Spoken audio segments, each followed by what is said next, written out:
On our 10th anniversary, my girlfriend proposed to her first love. Staring at the message on my phone, I couldn't bring myself to believe it. I had to go ask her in person. But by a cruel twist of fate, I overheard her conversation with a friend. "Sincere has been chasing you for 10 years. Now you're suddenly proposing to Ethan? Aren't you afraid of breaking his heart? If I don't make a move now, Ethan's family will marry him off to someone else. I can't miss my chance. Besides, Sincere is a total doormat. If it weren't for his family's resources, I never would have stayed with him. I'll just give him a little attention later and he'll forgive me in a heartbeat." 10 years.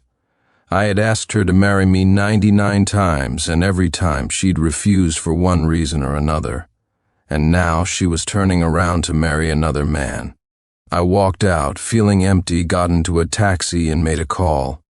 "Dad, I'm ready to accept the marriage arrangement with the Davis family's youngest daughter." 1. Hearing my words, my father was silent for a long moment before letting out a soft sigh. "Son, you've been through too much these past few years." He didn't ask why I'd had a sudden change of heart. His voice was filled with nothing but sympathy for me.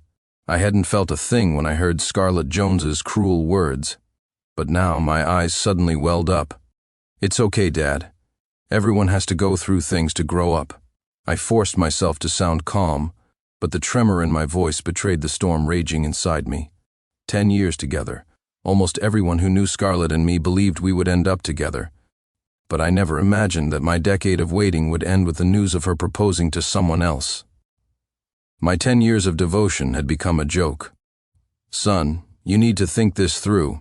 Marriage isn't a game. Once you're married, it'll be too late for regrets." Before I could speak, my father rushed to continue, as if worried I would back out. "Victoria Davis is a good girl, and your families are well matched. But you young people need time to build a connection. Marriage is a lifelong commitment." I was silent for a moment, then mumbled an affirmation and hung up. The scenery outside the window blurred and receded. For a fleeting moment, I wished it could keep going back. Back 10 years to the first time I met Scarlett. If I could do it all over again, I wouldn't waste so many years. Yesterday was our 10th anniversary. We had plans for dinner. I arrived early, having meticulously prepared a marriage proposal, but I waited until the restaurant closed and she never showed up. Instead, what I got was a photo announcement. Scarlett was in another man's arms, locked in a passionate kiss. It was sent by that guy, Ethan Miller. He also sent me a video. In it, Scarlett, wearing a wedding dress and holding a diamond ring and a bouquet, emotionally asked Ethan if he would marry her. The video wasn't fake. The love in her eyes was undeniably real.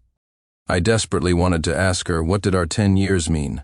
I had no idea how I would explain this to our friends and family. For 10 years, I had constantly bragged to everyone about my unshakable love with Scarlett. But in the end, I was the only one in this love story who turned out to be a complete fool. It was all just a game of manipulation to her. From her conversation with her friend, I learned that she had only loved me to use my family's resources to build her career. Now that her company was on solid ground, I was no longer useful. That's why she could propose to another man without a second thought. 2. When I got home, I planned to pack my things and prepare to leave. But as soon as I opened the door, I found Scarlett sitting calmly on the living room sofa. Seeing me, she strode over, a small gift bag in her hand. "Husband, you're back. I'm so sorry about yesterday. I was just so busy I couldn't make our date. Look, I even got you a gift."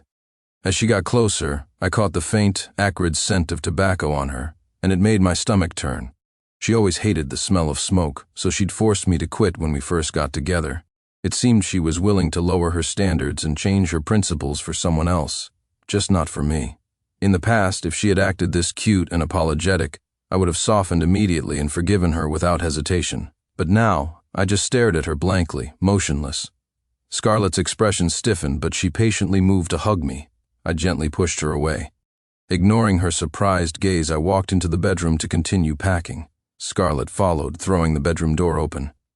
"Are you serious? I already apologized. What more do you want?" Her eyes landed on the suitcase, and her brow furrowed. "What are you doing packing a suitcase?" I didn't say a word, just kept silently packing. A flicker of panic crossed her face. She seemed at a loss, and her tone became flustered. "Husband, what are you doing?" She closed my suitcase and stared straight into my eyes as if trying to read something there, but all she found was a dead calm. "It's nothing, just tidying up a bit," I answered evasively. "Really?" she asked, doubtful. "Yes." Scarlett breathed a sigh of relief, her suspicion gone. "You can just have the housekeeping service do this. Why are you doing it yourself?" I was bored. "Stop packing. I'll book a restaurant and we can go out for dinner later. We'll make up for our anniversary." She left without waiting for an answer. She was trying so hard, clearly worried I had figured something out. I showed no reaction, but a tiny, foolish part of me held onto a sliver of hope. Just as I put down my half-packed suitcase and was about to change, I saw her face flush with anxiety as she rushed toward the door. "Where are you going?"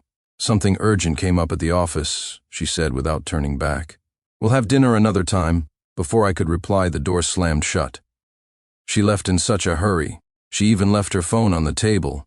I walked over and glanced at the chat history on the screen, letting out a self-mocking laugh. That man Ethan said he wasn't feeling well. He asked if she could come keep him company. No wonder she was so worried. Letting go of my last hope, I quickly finished packing and left the place I had called home for 10 years. 3. I am the only son of the Smith family. From a young age, I was groomed to be the heir to the family business, and my parents poured all their love into me. Scarlett, on the other hand, was the daughter of our family's maid. My health was poor as a child, and my parents, worried something might happen to me, rarely let me leave the house except for school. As a result, I had almost no friends. One day I saw a group of kids playing ball outside our gate. A child's natural instinct made me open the villa door, wanting to join them, but I underestimated the cruelty of people. Because I looked frail as a child, the other boys made it a reason to mock me. They called me a girl and tried to pull off my clothes to check. I struggled, and they immediately started hitting and kicking me. At that critical moment, Scarlett appeared with a broom, chasing them away like a little tiger. "Stick with me from now on, and I'll protect you." She was boisterous and acted more like a boy. Our personalities were complete opposites. I was quiet and shy. After that day, we became friends. Every day, when the adults weren't around, she would sneak into my room to bring me snacks and play with me. Later, I even begged my father to use his connections to get us into the same class, from elementary school all the way through high school. In school, when other girls confessed their feelings to me, she would get so angry she wouldn't speak to me for days. I had to coax her for a long time before she'd cheer up. She never hid her feelings for me, and I started to develop an interest in this bubbly girl. I thought we would walk this path together, all the way to the wedding altar, until someone else appeared, and everything began to change. Ethan Miller was a transfer student. Like Scarlett, he came from a poor family with no powerful connections. My impression of him was that he was hardworking and had a sunny, cheerful personality. It seemed nothing could ever make him sad. At first, I had a decent impression of him. After all, a cheerful person who did well in school was always popular. He would even approach me to discuss schoolwork. But then I noticed he started spending more and more time with Scarlett, and in my conversations with her, Ethan's name came up with increasing frequency. Gradually, I felt like I was becoming the outsider. Whenever I tried to join their conversations, the atmosphere would inexplicably turn cold. It was as if they had a silent agreement to ignore me. I felt uneasy, but I didn't interfere too much. I believed that Scarlett would eventually realize who the better choice was. But one day, Sincere came to find me to discuss a problem, as usual. Scarlett wasn't there at the time, and I had no interest in talking to him. But to my surprise, he suddenly bumped into me, then fell to the floor, clutching his leg and wailing. I was confused until I saw Scarlett standing at the classroom door. Then it all made sense. "Sincere, what do you think you're doing?"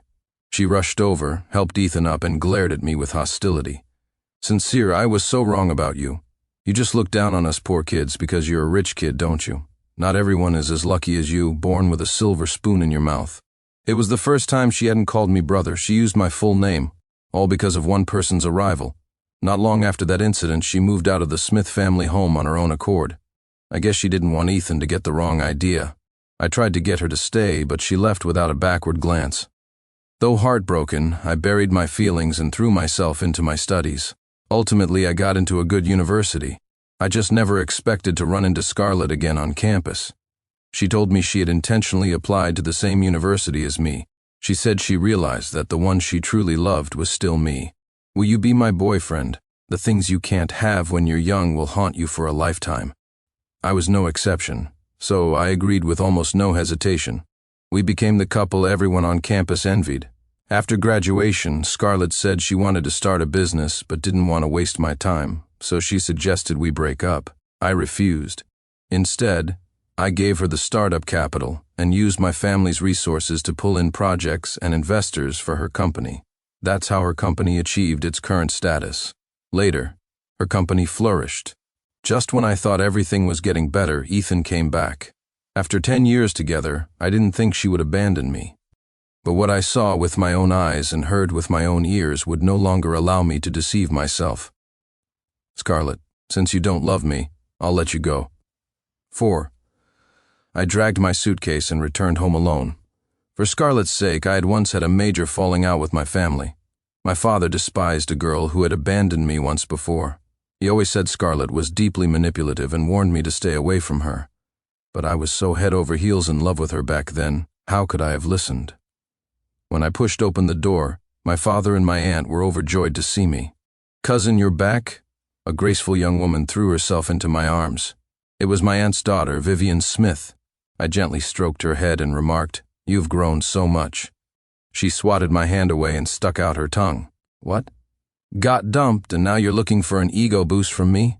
I told you not to trust that woman, but you wouldn't listen. You've learned your lesson now, haven't you?" My Aunt Helen rushed over and pinched her ear. "If you don't have anything nice to say, don't say anything at all. Ow, ow, that hurts seeing this familiar warm scene." I finally started to relax. At the dinner table, my father put food in my bowl while reminding me, "You're about to marry into the Davis family. I happen to have a joint project with the Davis Group, so I'm putting you in charge. Go to the office tomorrow and get familiar with the details." "Okay." I nodded in agreement. Beside me, Vivian kept piling food onto my plate. "Here, eat more. You're built like a weakling, cousin." The next day, as soon as I arrived at the office, my assistant brought the Davis Group project proposal and related documents to my office. As I was reviewing the materials, I heard a commotion outside. "What's going on with this project? If we keep this partnership going, we're going to become a charity, even if Scarlett's boss is close with the young master. We can't keep losing money, can we?" Hearing this, I couldn't sit still. I opened the door and walked out. "What's the matter?" The speaker was the project manager. He looked troubled. "Mr. Smith, this partnership with Scarlett's company has no real profit margin. In some areas, we're even taking a loss. You see?" I picked up the file and finally understood. My father had been secretly subsidizing Scarlett's company all along. He was doing it to help me out. I took a deep breath and threw the file straight into the trash can. "All right, as of today, all cooperation with Scarlett's company is canceled. We are a business, not a charity. The company's interests come first. 5. The project manager was overjoyed and hurried off to give the orders. After a busy day, I decided to treat myself. I went to a newly opened barbecue restaurant downstairs. The moment I walked in, I saw 2 familiar figures. Cursing my bad luck under my breath, I was about to turn and leave when Ethan's surprised voice called out from behind me. "Sincere? What a coincidence, are you here to eat too?" I sighed, turned around, and met their gazes. My eyes lingered on Scarlett. She used to hate eating at these trendy, online famous places. She thought they were all for show and that the food was unsanitary. She didn't have the life of a princess, but she certainly had the attitude. Now, it seemed she didn't dislike them. It just depended on who she was with. Seeing me, Scarlett's expression froze for a second, and she quickly let go of Ethan's hand. "Dee, don't get the wrong idea. Ethan just got out of the hospital and wanted to eat something nice. He's not familiar with the area, so I came with him." Ethan, however, was very enthusiastic. He pulled out a chair and waved me over. "You haven't eaten yet, have you, Sincere? Why don't you join us?" Before I could answer, he had already asked the waiter to add a set of utensils for me. I hesitated for a moment, then smiled and sat down without ceremony. Scarlett diligently prepared a dipping sauce for me. But looking at the bowl full of chili peppers, I couldn't help but frown. I have a sensitive stomach and have never been able to handle anything too spicy or stimulating. "You still remember I love spicy food." "You're the best, Scarlett." Ethan playfully pinched Scarlett's nose. Scarlett blushed, looking proud. "Of course I remember everything you like." Ethan pulled her into an embrace. Watching this scene unfold, I remained expressionless, feeling nothing but disgust. The tenderness Scarlett showed Ethan was something I had never experienced. Just then, Scarlett got up to go to the restroom. As I was slowly grilling some meat, Ethan suddenly spoke. "See that, Sincere? All I have to do is snap my fingers and Scarlett comes running. I'd advise you to give up sooner rather than later." I found it laughable. What, is being the other man something to be proud of? You're saying it so loudly, aren't you embarrassed? His face changed. Just as he was about to argue, a commotion erupted at a table behind us. 2 tables of drunk men, having taken a dislike to each other, started a physical fight. One of the men picked up a scorching hot charcoal grill from his table and hurled it in our direction. My first instinct was to dodge, but Ethan, who was next to me, suddenly grabbed me. I could only watch as the grill crashed into me. The searing charcoal instantly burned my skin, the intense pain nearly causing me to pass out on the spot. Seeing what happened, the other patrons, afraid of getting involved, fled in a panic. I pulled out my phone and, enduring the pain, called for an ambulance. "What happened?" Scarlett returned. Seeing us, her face paled and she rushed over. "Are you okay? Is it serious?" A flicker of warmth stirred in my heart. I was about to shake my head, but she ran right past me, grabbing Ethan's hand, which had a small burn, her face filled with distress. I couldn't help but laugh at myself. After all this, what was I still hoping for? I struggled to my feet. My body swayed, and I accidentally bumped into a nearby table, making a noise. Scarlett turned and saw my miserable state. Her expression turned a little awkward. Are you okay?" Before I could answer, she quickly started making excuses for her behavior. I was just so worried I didn't notice you for a moment, so..." I shook my head and gave a small, bitter laugh. The girl who once said she would love me forever, who swore to protect me, was finally dead in my memory. Seeing that I wasn't speaking, Scarlett changed the subject. "Why did you suddenly go home? You didn't even tell me. Are you all right? Should I take you to the hospital?" I shook my head. No need. His injury seems much more serious than mine. Hearing the sirens outside, I forced my body to move and walked out. Luckily, the wound wasn't deep, just a severe burn. After getting it treated, I called my father and told him I'd be staying somewhere else for a while. I didn't want him to worry or get angry on my behalf again. Once my injury had healed a bit, I headed to the Davis group to discuss the project details. As soon as I arrived, the receptionist seemed to recognize me and led me directly to an office. "Please wait here, Mr. Smith. Miss Davis is in a meeting. Make yourself comfortable." I picked up a teacup and started looking over the contract details on my own. "So, you're the one I'm supposed to marry?" 6. A cool, clear voice sounded from above me. I looked up to see a woman with a stunningly beautiful face but an exceptionally cold demeanor standing before me. "You're Victoria Davis?" "I am." She nodded, her attitude still detached. I frowned slightly but didn't dwell on it, simply handing her the contract. "Take a look at this. See if there are any issues that need to be addressed." To my surprise, Victoria took the contract and, without even looking at it, signed her name. I felt compelled to remind her. "Aren't you going to look at the details? There's no need." Her tone was flat, as if she were discussing something trivial. "We'll be family soon anyway. We'll rise and fall together. I trust you won't do anything to hurt us both." She had a point. After signing the contract, she added me on a messaging app to make it easier to discuss the wedding plans. "I'm free this afternoon. We should go get the marriage license." Standing outside the city hall, holding the red marriage certificate, I felt a sense of unreality. The one thing I had always longed for, I had obtained it just like that. Even though it wasn't with Scarlett, it still felt surreal. Checking the time, I took the initiative. "Do you want to go try on wedding dresses?" Victoria blinked, and a rare smile touched her cool features. "Okay, but I don't know if I had bad luck that day. But I ran into Scarlett and Ethan again. They were also trying on wedding dresses. When I walked in, the two were wrapped in a passionate embrace, kissing deeply, completely ignoring the embarrassed sales associates nearby. I cleared my throat loudly, interrupting them. Seeing me, Ethan wrapped his arm possessively around Scarlett's waist, a smug grin on his face. "Sorry about that, Sincere. Scarlett and I are together now. My family was forcing me into an arranged marriage, and Scarlett couldn't bear to lose me, so she stepped up. I'm sure you understand, right?" I couldn't be bothered to respond. I took Victoria's hand and started browsing for a dress I liked. Seeing our joined hands, Scarlett first froze, then broke free from Ethan's grasp. She stormed up to me, pointed a finger at Victoria's nose, and said sharply, "Sincere, who is this woman?" Did you hire an actress just to spite me? I slapped her hand away, my voice cold. Who she is has nothing to do with you, and congratulations on your wedding. But please, don't invite me, I won't be coming. Just then Victoria handed me a suit. I think this would suit you. Want to try it on? I was about to nod when Ethan started with his snide remarks. Scarlett, I really like that suit too. Oh well, I come from a humble background. I don't have the right to compete with someone like Sincere. Scarlett immediately defended him, her face full of adoration. Don't say that you are worthy, remember. You deserve all the best things in this world. If you want something, I'll get it for you.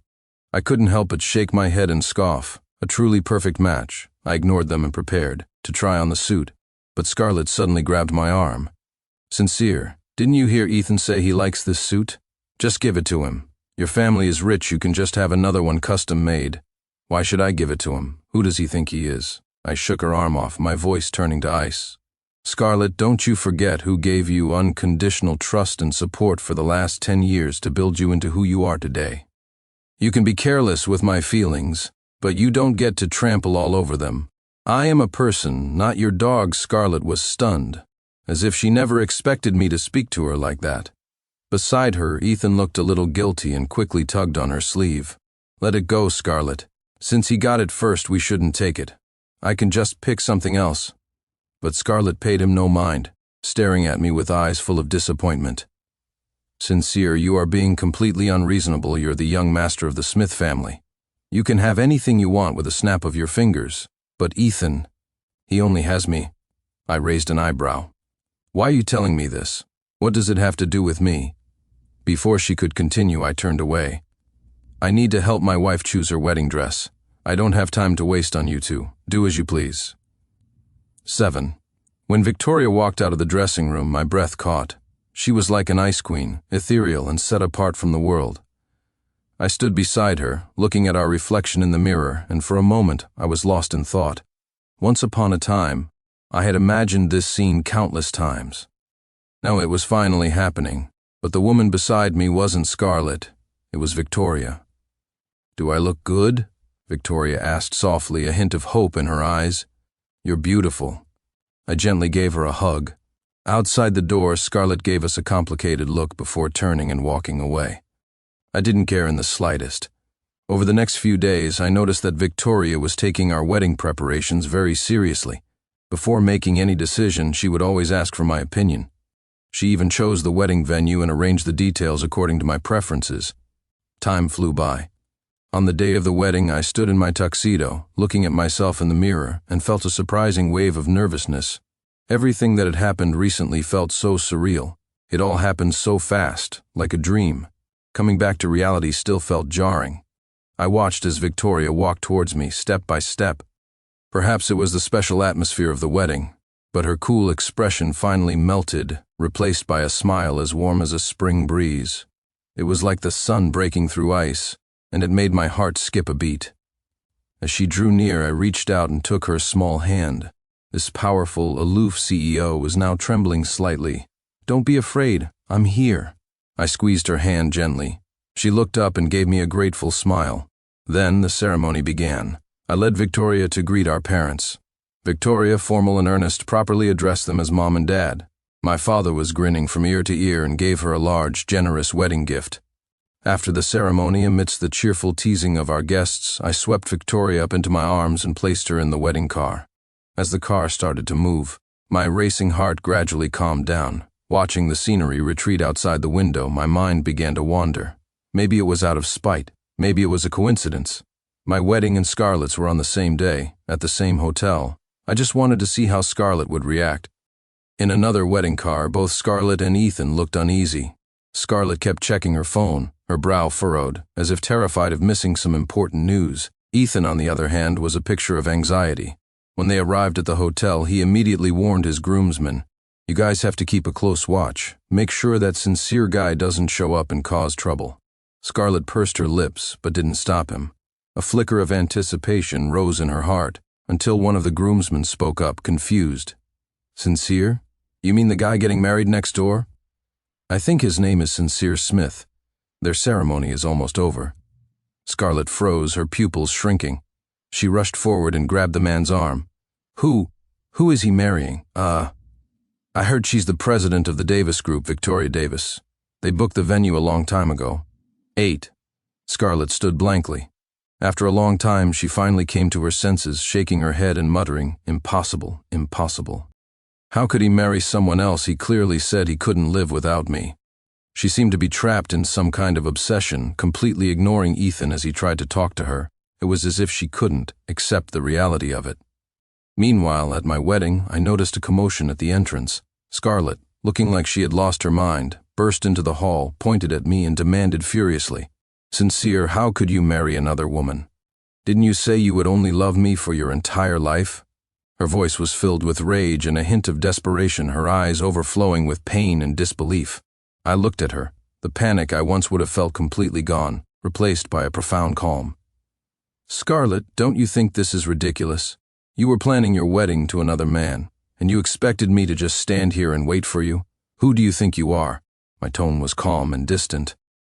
I realized that once the love was gone, I could say these words of disappointment and finality with such ease. Scarlett became hysterical. "I told you, I was just helping him out afterwards. I was going to come back to you, we could still have gotten married. Why couldn't you just wait for me?"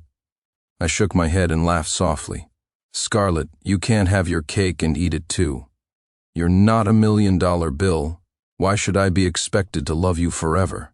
You should go. Don't make this uglier than it already is." With that, I waved for security. Scarlett tried to say something else, but the guards dragged her out. It was a pathetic sight. Scarlett stared at me, her eyes filled with resentment and despair. Looking at the figure I had once cherished, now so unhinged, I felt a mix of complicated emotions. Victoria came to my side and gently took my hand. She didn't say anything, nor did she ask any questions. She simply showed me, with her actions, that she was there for me. The wedding continued. In front of all our witnesses, I lifted Victoria's hand and placed the diamond ring, a symbol of our love, on her finger. I had it custom made for her. Seeing the tears of joy slide down her cheeks, I knew I had made the right choice this time. I held her hand and recited my vows, as if saying goodbye to my past self. I was no longer the Sincere who was bound by love, waiting endlessly behind Scarlett. I had a new choice, and I would work hard to write our future together. That failed relationship and all the pain of the past, I would treat it as a trial by fire on the road to growth, one that made me a better person. 9. After the wedding, Victoria moved into the house I had prepared. On our wedding night, Victoria lay beside me. Neither of us spoke. The silence was almost deafening. I could hear our breathing and heartbeats. After a long while, she spoke, her voice hesitant. "You're not going to touch me?" I sighed. "I don't know. We don't really have any feelings for each other. I don't want to force you." Victoria sat up, looked at me intently for a long moment, and then gently hugged me. "Thank you." I stared at the ceiling, my thoughts a tangled mess. The next morning I was awakened by an enticing aroma. Walking out of the bedroom, I saw Victoria busy in the kitchen. She was wearing casual clothes, and much of her cool demeanor had faded, replaced by a touch of warmth. Her movements were skilled, clearly. This wasn't her first time cooking. "You're awake?" Victoria smiled gently at me and handed me a bowl of freshly cooked porridge. "I didn't realize you were such a good cook." She smiled and shrugged. "I like making my own food." "Me too." We looked at each other and smiled. The atmosphere was warm and happy. On my way to the office after breakfast, I saw the news. Scarlett's wedding had ended in disaster. She had run off, leaving Ethan alone at the altar. He had been utterly humiliated in front of all the guests. The wedding was, of course, called off. In the following weeks, I would often see Scarlett standing a short distance behind me, her expression full of longing. At first, I ignored her, but she showed no signs of giving up. One day, as I was passing through a park, she was there again, sitting on a bench along my usual route. She looked haggard, and her eyes were filled with a complex mix of emotions. This time, I didn't ignore her. I walked straight up to her. "What exactly do you want?" Scarlett opened her mouth, but it took her a moment to speak. Finally, she sighed. "I just wanted to see if you were doing okay." Her voice was hoarse and trembling. A wave of disgust washed over me, and I couldn't help but scoff. "I'm doing great, no thanks to you. Better than I've been for the past 10 years at least." Her expression immediately turned sorrowful. I ignored her gaze and looked off into the distance. "Scarlett, it's only now that I understand that love can be a two-way street. And I, just as you said, was nothing more than your doormat. Scarlett shot her head up, her lips trembling, her eyes filled with regret. I really didn't mean it like that. I was wrong, Sincere. Can you come back to me? I can't live without you." She stood up, took a step forward, and tried to grab my hand. I took a step back, looking at her coldly. "You were about to marry Ethan. Why are you clinging to me now?" She immediately shook her head, her face contorted with pain. "I thought I loved him, but really it was just a youthful obsession I couldn't let go of. When I found out you were marrying another woman, that's when I felt the pain. That's when I knew it was always you I loved." Her eyes were pleading. I shook my head, slowly and firmly. "Scarlett, you don't love me. Just like you said, you can't stand the thought of losing me, that's all. Over the past 10 years, I can honestly say I never wronged you. But from the very beginning, you were just using me. You've achieved your goals now, so why keep this up? Can't we just part on good terms?" With that, I walked away quickly. Behind me, Scarlett collapsed onto the ground, sobbing uncontrollably. 10. When I got home, Victoria had already prepared a delicious meal. I walked into the kitchen, wrapped my arms around her waist, and said softly, "Thank you for your hard work, wife." She tilted her head up and gave me a light kiss on the cheek. It was nothing. In that moment, I felt a happiness and peace I had never known before. I knew this was the love I had always dreamed of. True love. 6 months passed in the blink of an eye. My relationship with Victoria grew stronger and better. My father once asked me with hopeful eyes when he could expect a grandchild. I was just a little too shy to bring it up with Victoria. Until one night, after her shower, she broke from her usual conservative style and emerged in a sexy nightgown. One look was all it took for me to react. When she felt it, she looked surprised. "We've been together for half a year, and you haven't touched me. I was starting to think you had a problem." She wrapped her arms around me. I immediately understood her meaning and pressed her down onto the bed.